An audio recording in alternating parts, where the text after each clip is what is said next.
खाना कैसे, कब और क्या खाएं? मैंने अभी ही कहीं पढ़ा कि अमेरिका में 20% खाना चलती कारों में खाया जाता है। अगर 20% खाना कार में खाया जा रहा है तो 20% शायद शराब खानों में खाया जाता होगा। मुझे नहीं मालूम कि कितने लोग टेबल पर बैठकर शांति से जागरूकता पूर्वक आसपास के लोगों में और अपने खाने में पूरी तरह से शामिल होकर खाना खाते हैं। क्या खाना चाहिए, इसके बारे में आजकल सारी दुनिया में शायद लोगों को बहुत जानकारी है, पर लोग जरूरी बदलाव नहीं ला रहे। हम जो भी खाते हैं वो निश्चित तौर पर बहुत असर करता है, पर उतना ही महत्वपूर्ण ये भी है कि हम उसे कैसे खा रहे हैं। हर तरफ क्या खाना चाहिए, इसके बारे में बड़ी बड़ी बातें बहुत होती हैं, पर खाना कैसे खाया जाए इसके बारे में लोग जागरूकता लाने का प्रयास शायद नहीं हो रहा। आप चाहे किसी जानवर को खाएं या कोई सब्जी या और कुछ, भोजन के रूप में सब कुछ जीवन है। जो अपने आप में जीवन था वो अब भी आपका ही भाग बन रहा है। खाने की प्रक्रिया सिर्फ पाचन के बारे में नहीं है, ये तो एक दूसरे के जीवन में मिलने की बात है। आपको कब खाना चाहिए, किस मुद्रा में बैठना चाहिए और अपने अंदर भोजन का स्वागत कैसे करना चाहिए, इन बातों पर आजकल बिल्कुल ध्यान नहीं दिया जाता। नंबर 1, कैसे खाएं। ध्यान दें, खाना बस रोजाना किया जाने वाला कोई सामान्य काम नहीं है। आपको इस पर बहुत ध्यान देना चाहिए। आज आपके शरीर को इतना खाना चाहिए तो आप उतना ही खाएं। कल हो सकता है कि आपके शरीर को उतनी की ज़रूरत ना हो। हर जानवर ये जानता है। अगर आपके घर पर कुत्ता हो तो जरा देखिए, वो भी कुछ खास दिनों में खाने के लिए मना करता है, पर आजकल लोगों ने बेवकूफ़ी से कुत्तों पर भी अनुशासन नियम लागू कर दिए हैं तो वो रोज़ खा लेता है, वरना स्वाभाविक रूप से वो कुछ खास दिनों में नहीं खाता। सभी प्राणियों में ये जागरूकता है, पर मनुष्य अपनी बुद्धि का उपयोग सिर्फ ये तय करने के लिए करते हैं कि उन्हें क्या करना चाहिए। नंबर 2, ज़मीन पर पालथी लगाकर बैठे और खाएं।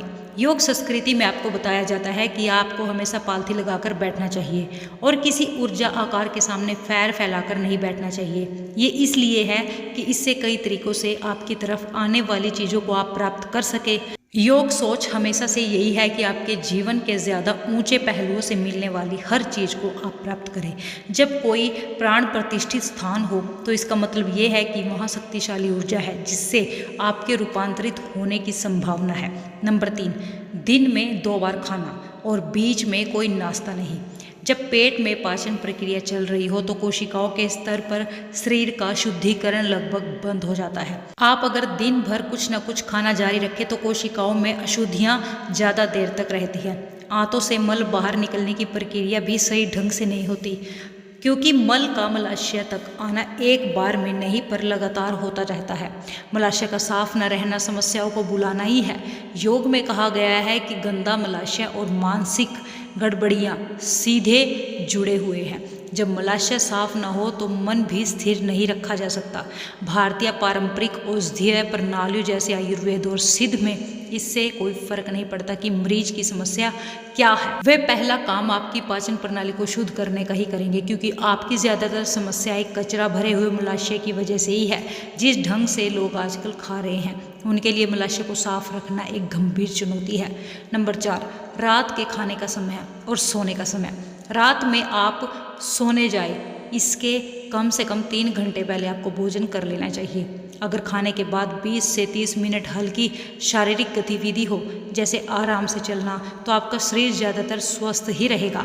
आपके सोने के समय खाना पेट में ही होना, यानी खाने के बाद 3 घंटे न बीतना, आपकी प्रणाली में एक खास तरह की जड़ता पैदा करेगा। शारीरिक तौर पर यह जड़ता कुछ ऐसी है जैसे मृत्यु की और आपका तेज गति से आगे बढ़ना। मृत्यु तो आखिरी जड़ता है ही। इसका दूसरा आयाम ये है कि अगर आप भरे पेट सो जाते हैं तो इससे आपके पेट के दूसरे अंगों पर दबाव पड़ता है, जिसकी वजह से कई स्वास्थ्य संबंधी समस्याएं पैदा होती है। इसलिए ये महत्वपूर्ण है कि सोते समय आपके पेट से खाना निकलकर आंत तक चला गया हो।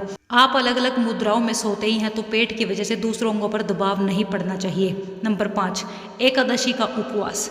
कभी कभी भोजन न करना, उपवास रखना अच्छा होता है।